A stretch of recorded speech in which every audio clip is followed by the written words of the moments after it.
크기, 종류 상관이 아니라 종류에 따라 다른 거야. 일반 타이어, 윈터 타이어, 또 같은 윈터 타이어라고 그래도 어느 정도의 속도까지 달릴 수 있는 타이어냐, 휠 사이즈가 얼마냐 이런 거에 따라 구조가 달라지기 때문에 그 안에 들어가는 압력도 달라지는 거야. 45에서 65 이렇게 돼 있어. 타이어에 딱 보면. 그럼 얼만큼 넣어야 되는 거야, 나는? 중간. 중간을 넣어야 되는 거야? 50, 50. 그럼 왜 50을 넣는 거야? 중간입니다. 그러면 타이어를 만드는 입장에서 그러면 50이라고 써주지 왜 45에서 65라고 써놓을까? 몸무게 따라서 다른가요? 그래. 누가 탈지 모르잖아. 어느 상황에서 탈지 모르고. 그치? 그래서 일반 차도 타이어에 보면 허용 압력이라는 게 얼마부터 얼마까지라고 적혀 있고 내가 필요에 따라서 이걸 조절해서 타는 게 맞는 거야. 근데 이걸 모르니까 관심도 없고, 예를 들면 내 차를 내가 그 일반 도로에서 타느냐, 여름에 타느냐, 겨울에 타느냐, 고속도로를 타느냐, 일반 도로를 타느냐에 따라 압력이 달라. 내가 혼자 타느냐, 짐을 많이 싣고 4명, 5명 태우고 타느냐. 그거에 따라 압력을 다르게 만들어줘야 되는 게 맞아. 그래서 최대 압력 얼마, 최소 압력 얼마 이게 있는 거야. 근데 그러니까 뭐부터 뭐까지 돼 있는 거지. 거기다가 딱 얼마 정해져 있으면 그냥 아까 지금 50, 30 딱 적어주면 그냥 그 압력 맞추면 되지. 맞잖아. 그리고 타이어를 만드는 입장에서 볼 때는 이 타이어가 어느 정도 되는 차에 쓰일지는 몰라. 예를 들면 사이즈가 같은 규격이라고 하더라도 아반떼에도 들어가지만 같은 규격이 내 차에도 들어가. 그러면 자동차 무게 차이가 거의 1.5배 차이 나. 근데 그걸 같은 압력을 넣어도 될까? 맞잖아. 그리고 내 차를 5명이 탈 때랑 네 차를 너 혼자 탈 때랑 차이가 엄청 거의 1톤 차이가 날걸? 근데 그걸 같은 압력을 넣는다고? 아니잖아. 이게 변수가 많은 거야. 그래서 아까 네가 공합으로 니네 장비할 때랑 똑같아.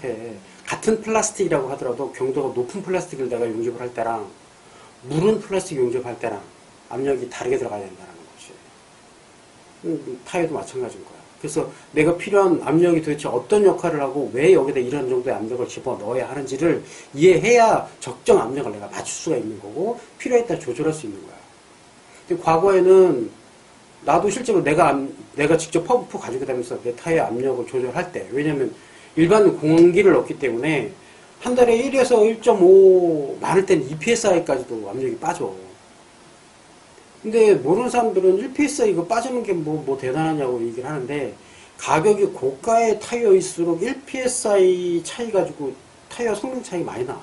그리고 심지어 편마모까지 일어나서 나중에 타이어 버려야 돼.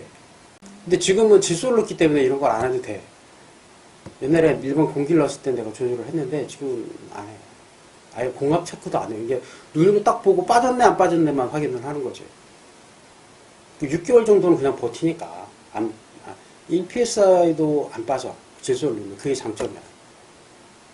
그래서 요즘은 내가 타이어 거의 신경을 안 쓰고 그냥 눈으로만 확인하고 타지. 자, 타이어의 적정 압력이라는 기준은 뭘까? 고무? 야, 100%. 네 타이어가 100psi가 맥시멈인데 120 넣으면 터지니? 터지지 않을까요? 예를 들어서 35psi를 넣었다 쳐. 그럼 35psi가 계속 유지가 된다고 생각하니? 빠지겠죠. 아니, 주행을 할 때. 주행을 할 때요? 야, 풍선이 있어. 풍선에 내가 바람을 이만큼 넣었어. 아, 요 정도는 안 터질 것 같아. 그리고 넣었어. 근데 내가 풍선을 그만큼 넣어갖고 이렇게 누를 수도 있는 거 아니야. 풍선 치게 막 때리고 놀면 그 안에 압력이 그대로 있어? 줄어들죠. 줄어들어? 그 극단에 있는 게 항공기야. 이렇게 갖다가 랜딩하지. 그 무게를 가지고 땅에 탁 찍잖아. 네. 그러면 그 순간적인 압력이 몇 배가 올라간단 말이야. 그러면 터지지, 얘가.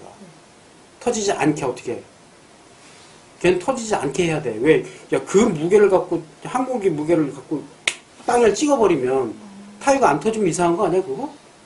아무리 충격을 흡수한다고 쳐도 그 고무덩어리 그게 버텨내야 되잖아. 예를 들면 아까 내가 얘기했지. 내 자전거에 들어가는 게 45에서 65라고. 20psi 차이가 나잖아. 20psi면 어마어마한 거야. 왜 이 정도의 차이가 날까? 그럼 어떨 때 45를 넣고 어떨 때 65를 넣을까? 맥스 65야. 65를 넘기면 위험하다. 그러니까 65를 넣고 일정 체중 이상이 되는 사람이 타다가 굉장히 강한 충격을 딱 받았을 때가 터질 위험이 있기 때문에 65 이상은 넣지 마라. 이렇게 얘기한 거거든. 그러면 평균적으로 예를 들면 사람이 이 미니벨로를 탈 때 이 정도 타이어를 타는 사람이 평균 가장 맥시멈 무게가 150kg라고 잡자. 그럼 150kg의 몸무게를 가진 사람이 65psi까지는 이 타이어가 타고 일반적인 도로를 주행할 때 받을 수 있는 충격, 그로 인해서 증가될 수 있는 압력, 이 정도는 견디게 만들어야지 해서 65가 나온 거고, 이걸 모든 상황에 다 적용할 수 있도록 만들 수가 없으니 평균 데이터로 만드는 거다 이거야. 자, 그러면 타이어의 적정 압력이라는 건 도대체 뭘 기준으로 적정 압력을 만드는 걸까? 접지력, 맞아. 근데 접지력이 압력과 무슨 상관이 있느냐는 얘기야. 이렇게 해서 이렇게 붙지. 이게 적정 압력일 때 가장 좋은 거야. 그럼 여기 바닥에 일직선으로 딱 붙는 요 면이 타이어의 트레드지. 이게 압력이 없으면 이렇게 돼서 어떻게 되냐면 여기 안으로 이렇게 들어가요. 이렇게 돼. 너무 강하면 서 있어요. 이렇게 돼. 이렇게 돼야 정상인데 이렇게 된다고. 이해되지? 그래서 이 적정 압력이 제일 중요한 거야. 근데 이 적정 압력이라는 건 여기서 누르는 무게와 관련이 있잖아. 그러니까 이 차에 얼마나 무게를 싣고 있는지도 중요한 거야. 내가 이 차 공차 중량이 얼마고 평소에 내가 몇 킬로그램을 여기다 올려놓고 내가 주행을 하는지, 그 다음에 어떤 도로를 달리는지, 그 다음에 속도도 중요한 게, 이게 고속도로 달릴 때는 다운포스가 강하게 만들어져서 더 누른단 말이야, 얘를. 무게가 증가되는 효과가 있어. 응? 다르다고, 이게. 그래서 무게, 아까 얘기했던 속도, 그 다음에 온도,